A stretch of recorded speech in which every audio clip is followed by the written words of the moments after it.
మన ప్రభు అయిన యేసుక్రీస్తు నామములో మీ అందరికీ శుభములు తెలియజేయచూ ఉన్నాను. ప్రియ దైవజనమా, షారోన్ మన్నాలో భాగముగా ఈ దినం మరొక వాక్య భాగమును ధ్యానించుకుందాము. ఆమోసు గ్రంథము 5వ అధ్యాయము 14వ వచనము. మీరు బ్రతుకున్నట్లు కీడు విడిచి మేలు వెదకుడి. ప్రియ దైవజనమా, కీడును విడిచిపెట్టాలి అంటే వాక్యపు వెలుగులో దేవుని దృష్టికి కీడు ఏమై ఉన్నదో ఒక్కసారి ధ్యానించుకుందాము. ద్వితీయోపదేశకాండము 4వ అధ్యాయము 25వ వచనం ప్రకారం విగ్రహారాధన దేవుని దృష్టికి కీడై ఉన్నది. అంటే విగ్రహము పెట్టుకొని ఆరాధించడం మాత్రమే కాదు, కానీ దేవుని కంటే అధిక ప్రాధాన్యత ఇస్తూ దేనికి లేదా ఎవరికి దేవునికి మించి స్థానాన్ని నీ హృదయంలో కల్పిస్తూ ఒక విగ్రహముగా ప్రతిష్ఠించుకున్నావో అది కూడా దేవుని దృష్టికి కీడే. ఇంకా చూసినట్లయితే సమూయేలు మొదటి గ్రంథం 15వ అధ్యాయం 19వ వచనం ప్రకారం దేవుని మాట వినకపోవుట దేవుని దృష్టికి కీడు చేయడమే. ఈ లోకంలో తల్లిదండ్రుల మాట పిల్లలు వినడం లేదని తల్లిదండ్రులు ఎంతగానో మదన పడిపోతూ ఉంటారు.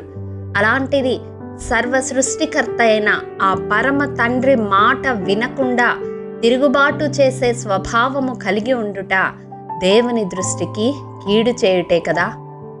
ప్రియ దైవజనమా, మరి అసలు మేలైనది ఏంటి అని చూసినట్లయితే 81వ కీర్తన 13వ వచనం ప్రకారం దేవుని మాట వినడమే మేలు.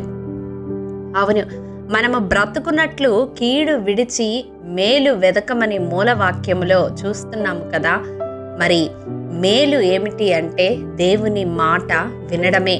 ఆయన మాట జీవము గలది, ఆయన మాట జీవమునిచ్చేది, ఆయన మాట మనలను బ్రతికించేది. కాబట్టి దేవుని మాట వినుట మన జీవితాలకు మేలు. మరి కీడు విడిచి మేలు వెదకడం వలన ఏమి ప్రయోజనము కలుగుతుంది అని మనం చూసినట్లయితే చదవబడిన వచన భాగంలోనే 2 అంశాలు మనము జ్ఞాపకం చేసుకునవచ్చు. మనము బ్రతుకుతాము, రెండవదిగా దేవుని తోడు మనము కలిగి ఉంటాము. దేవుని తోడు కలిగి ఉండాలని ప్రతి వ్యక్తి జీవితంలో ఆశపడుతూ ఉంటాడు. కానీ ఎప్పుడైతే మేలును వెతుకుతామో, ఎప్పుడైతే దేవుని మాట వినుట మన జీవితంలో అభ్యాసము చేసుకుంటామో అప్పుడు దేవుడు మనతో కూడా ఉండి మన మార్గములన్నిటిలో తోడుగా ఉండి మనలను వర్ధిల్లజేస్తాడు. మూడవదిగా చూసినట్లయితే 37వ కీర్తన 27వ వచనం ప్రకారం నిత్యము నిలిచేవారముగా ఉంటాము. నిత్యము ఎలా నిలవగలము అంటే దేవునితో కూడా యుగ యుగములు నిలిచే భాగ్యాన్ని మనం పొందుకుంటాము. ఎందుకంటే ఈ లోక యాత్రలో దేవుని మాట ప్రకారం మన జీవితాలను జీవించి ముగిస్తే మరుక్షణము దేవునితోనే యుగ యుగములు సదాకాలము నిత్యము నిలిచే భాగ్యాన్ని పొందుకుంటాము.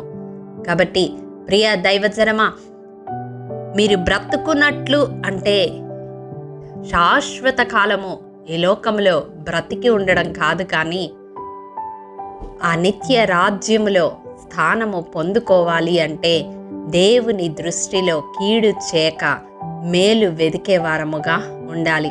ఆ మేలు ఏమిటంటే దేవుని మాట వినడమే.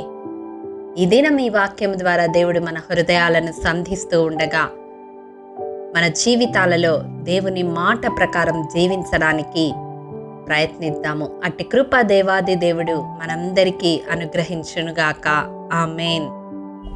ప్రేమ నమ్మకము కలిగిన మా ప్రియ పరలోకపు తండ్రి, మీ పరిశుద్ధ పాదములకు వందనములు. దేవా, విత్తబడిన వాక్యమును ప్రతి హృదయములో నూరంతలుగా ఫలింపచేయండి. నీ మాట వింటే అది మాకు ఎంతో మేలు నాయన. మా జీవితాల్లో కీడును విడిచి మేలును వెదికే వరముగా మేముండి యుగ యుగములు నీతో కూడా నిలిచే భాగ్యమును దయచేయమని, మా జీవిత కాలమెల్లా నీ తోడును కలిగి ఉండి నీతో కూడా జీవించే భాగ్యము మాకు దయచేయమని యేసు అతి పరిశుద్ధ నామం పేరట అడిగి పొందుకొని ఉన్నాము తండ్రి.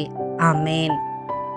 ప్రియ దైవజనమా, అనుదినము షారోన్ మన్నా ద్వారా అడగబడుచున్న నెంబర్ ఇన్ బైబిల్ క్విజ్ ప్రశ్నలకు సమాధానములు ప్రతి నెల మొదటి వారము కామెంట్ బాక్స్లో పోస్ట్ చేయబడతాయి. కాబట్టి గమనించి మీకు తెలియని ప్రశ్నలకు సమాధానములు తెలుసుకొనగలరని ప్రభు పేరట మనవి చేయుచూ ఉన్నాము. ప్రియ దైవజనమా, ఈ దినం నెంబర్ ఇన్ బైబిల్ క్విజ్ ప్రశ్న: 666వ సంఖ్యను దేని మీద వేయించుకొనున్నట్లు భూమిలో నుండి వచ్చిన క్రూర మృగము బలవంతము చేయుచున్నది? మీ సమాధానం మాకు తెలియజేస్తారు కదూ. ప్రభు కృప మనందరికీ తోడైండును గాక. ఆమేన్.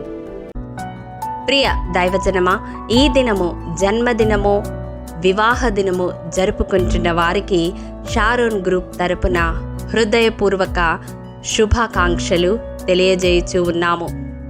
దేవుడు శ్రేయస్కరమైన ఆశీర్వాదములతో ఈ సంవత్సరాది నుండి సంవత్సరాంతము వరకు మిమ్ములను నింపాలని ప్రార్థిస్తూ ఉన్నాము.